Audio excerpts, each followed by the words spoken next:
자, 지금 뭐 관심 있는 분은 있고 없는 분은 또 없는 이야기, 여러 잡음이 들리고는 있는데 문득 옛날 이야기가 좀 떠올라가지고 저도 좀 있어 보이는 옛날 이야기 썰풀이 좀 해볼게요. 이 이야기는 지금 상황을 풀어보는 이야기이기도 하지만 혹시나 이 영상을 보는 다른 여러분들도 한 번쯤 생각해보면은 뭐 도움이 되지 않을까, 인생에 도움이 좀 되지 않을까 합니다. 자, 그럼 시작합니다.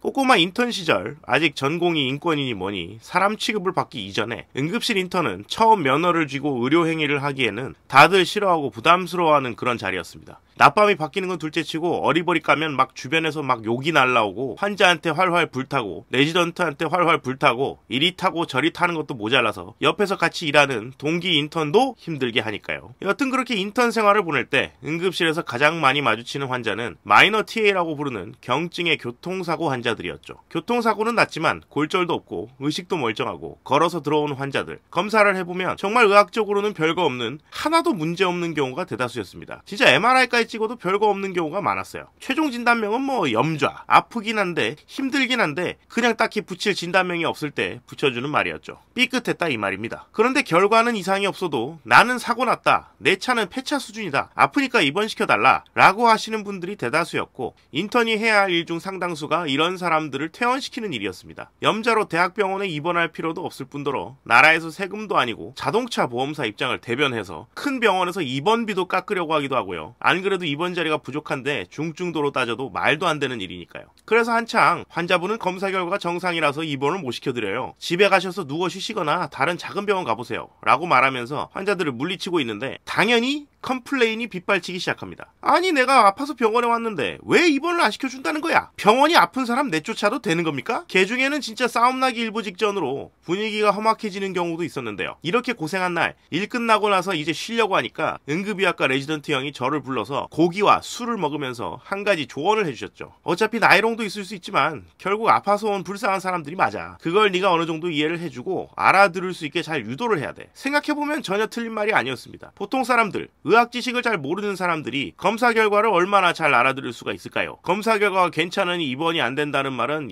내가 아프긴 해도 입원할 정도가 아니구나 라는 거를 곰곰이 생각을 해봐야 겨우 이해할까 말까인데, 내가 아픈데 입원이 안 된다니 병원은 아픈 사람 봐주는 거 아닌가? 잘 모르니까, 본인이 아프니까 충분히 할 수 있는 말이지 않겠어요? 거기까지 생각이 닿고 나니까 어떻게 하면 좀 더 스무스하게 이런 사람들을 퇴원시킬 수 있을까 연구를 하게 되었죠. 그러다가 저는 이런 방법을 생각해내게 됐습니다. 환자분이 교통사고가 정말 크게 나버렸고 차도 박살나고 정말 위험할 뻔했습니다. 그런데 정말 다행히 몸에는 큰 이상이 없네요. 까딱하다간 진짜 큰일 날 뻔했는데 정말 다행입니다. 저희 대학병원에서 굳이 입원하실 필요가 없을 정도로 정말 다행이세요. 이거는 그런데 요양이 되게 중요해서 집 근처 병원에서 이야기를 한번 해보시고요. 푹 쉬시는 게 대단히 중요해요. 검사가 정상이어도 아플 수 있어서 집보다는 병원 가셔서 쉬시는 게 맞아요. 이렇게 설명하니까 다들 기분이 좋아져서 기꺼이 집 근처 병원으로 가겠다고 하고 스무스하게 퇴원을 하더군요. 그 뒤부터는 경증 교통사고 환자는 지금까지도, 9년이 지난 지금까지도 다 저렇게 설명을 하고 있습니다. 어차피 제가 원하는 결과, 그리고 그 안에 숨은 의미는 꼬꼬마 인턴 때 입원 안 된다고 하는 말이나 다행히 크게 다치지 않아서 큰 병원에 입원하지 않아도 되겠습니다 라고 하는 말이나, 사실은 같은 말이지만 검사 결과가 괜찮아서 입원은 안 된다, 작은 병원 가서 입원하시라 라는 말하고 직접 비교를 해본다면 듣는 사람이 느끼기에는 어떨지 생각을 좀 해보면 어떤 말이 더 잘 먹힐지 딱 떠오르지 않나요? 최근에 어떤 분이 하는 말 보고 답답해서 적어봤습니다. 자, 그래서 정리하자면 말을 잘해야 잘 먹힌다 이겁니다. 안 그러면 불필요한 싸움, 불필요한 충돌이 자꾸 생긴다는 거죠. 이번 시간은 여기까지입니다.